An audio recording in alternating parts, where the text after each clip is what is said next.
Hi, I'm Ruby, and in college, my major was mining and minerals engineering. I graduated from Virginia Tech, and even while I was in college, I was a huge advocate for women and girls who are in science, technology, engineering, and mathematics fields. I believe that women are amazing in these fields, and we need more women to be in these fields because they come with unique perspectives, and having diversity in the fields of STEM are really important.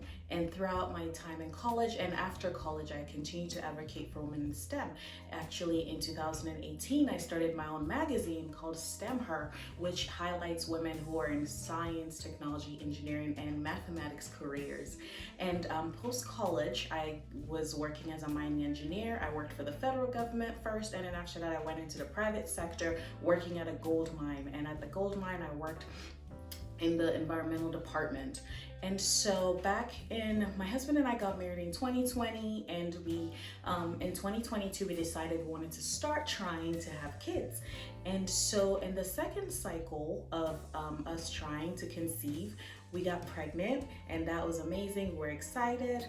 However, this pregnancy ended up in a loss. We had an early loss, which was very sad.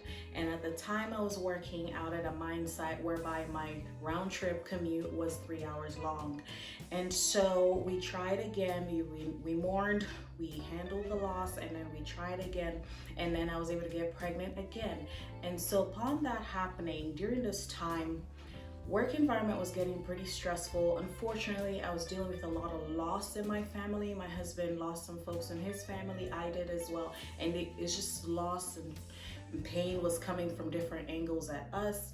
And so when I got pregnant again, my husband and I talked about it and prayerfully decided that it was wise for me to quit my job, which was really hard because it's a great paying job. I get to be in the industry where I went to college for.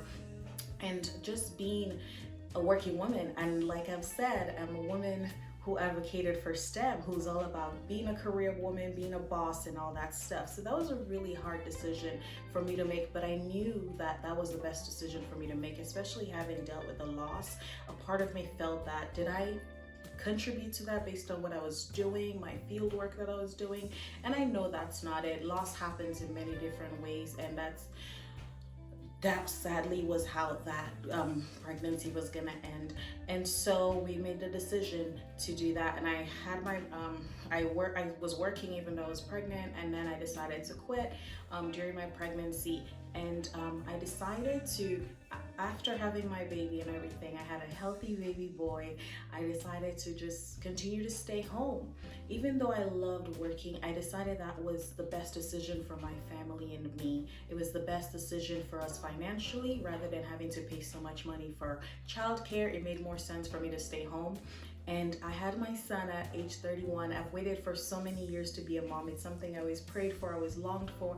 And so I wanted to spend time with him, be home with him, be present with him, enjoy all the moments. And even though I miss work, I miss the routines. I don't miss the long commute, but I miss all of that. I enjoy getting to be home with my son. I believe that the way my husband and I raise our son, that's going to be part of our legacy. That has a greater meaning than me having to have a certain career, whereby I know it's impactful. However, I believe I'm creating a deeper, bigger impact with the time I'm spending with my son. And so that's why I quit my job, and now I'm a stay-at-home mom, and I'm learning to navigate through this. And this, side note, is probably a little harder than an engineering degree or my engineering job, because this is something I never got training for. It's an on-the-job training, and I'm learning so much, but it's such a joy that I can get to be home. I feel very blessed, even though my husband and I had to cut back on some things, because having only a one-income household is tough in today's economy, but it's such a blessing that I can get to be home and be present with my son and raise him and enjoy motherhood and parenting.